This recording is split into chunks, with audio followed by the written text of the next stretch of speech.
الحمد لله الذي لم يتخذ ولدا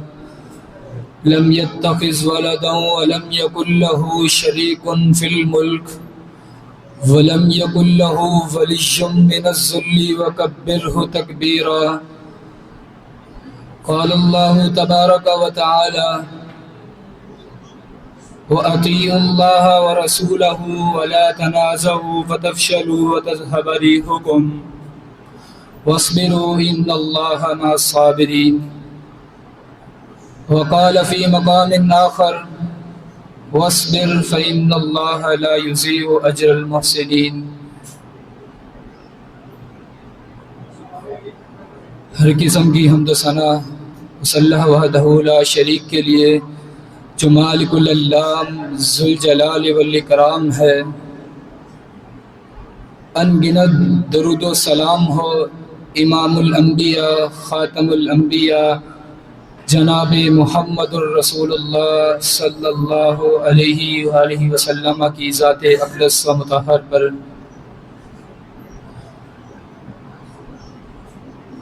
حاضرین مجلس، دور حاضر کے اندر آج ہمارے معاشرے میں ایک چیز کی انتہائی کمی ہے، وہ ہے صبر. آج ہم بات بات پر لڑنا شروع ہو جاتے ہیں. ہمارے اندر سے برداشت کا مادہ ختم ہو گیا ہے. کوئی اگر تکلیف آ جائے، کوئی مصیبت پہنچ جائے تو ہم اللہ رب العالمین سے شکوے کرنا شروع کر دیتے ہیں. اور صبر کا تو مطلب یہ ہوتا ہے کہ ہر مصیبت میں، ہر تکلیف میں اللہ رب العالمین سے شکوہ نہ کرنا، کیونکہ صبر کرنے والے کے ساتھ اللہ رب العالمین ہوتا ہے. خود اللہ رب العالمین قرآن مجید میں ارشاد فرماتے ہیں: یا ایھا الذین آمنوا استعینوا بالصبر والصلاۃ ان اللہ مع الصابرین. دوسرے مقام پہ اللہ رب العالمین نے فرمایا: وَأَطِيعُوا اللَّهَ وَرَسُولَهُ وَلَا تَنَازَعُوا فَتَفْشَلُوا وَتَذْهَبَ رِيحُكُمْ وَاصْبِرُوا إِنَّ اللَّهَ مَعَ الصَّابِرِينَ. اسی طرح اللہ رب العالمین صبر کرنے والے کے اجر کو ضائع نہیں کرتا. اللہ رب العالمین نے قرآن مجید میں ارشاد فرمایا: وَاصْبِرْ فَإِنَّ اللَّهَ لَا يُضِيعُ أَجْرَ الْمُحْسِنِينَ. سامعین کرام، پیارے پیغمبر علیہ الصلوۃ والسلام نے فرمایا: الصبر ضیاء، صبر روشنی ہے.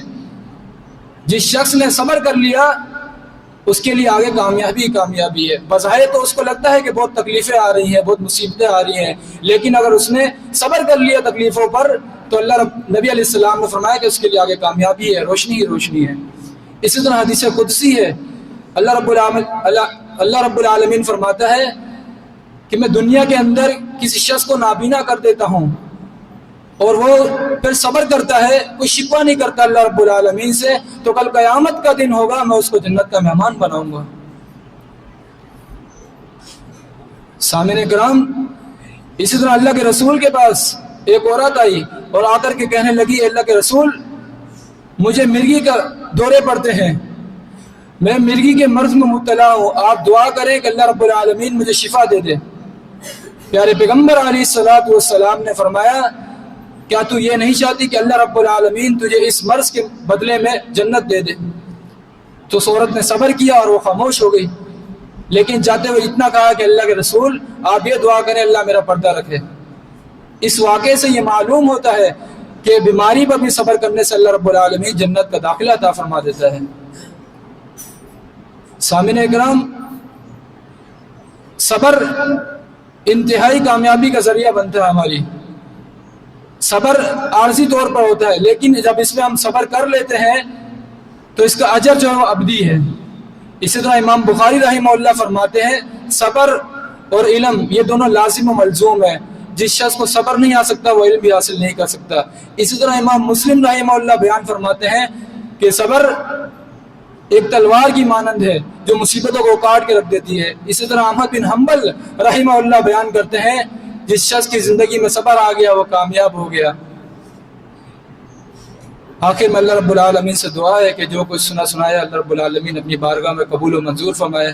آمین. وما توفیقی الا باللہ.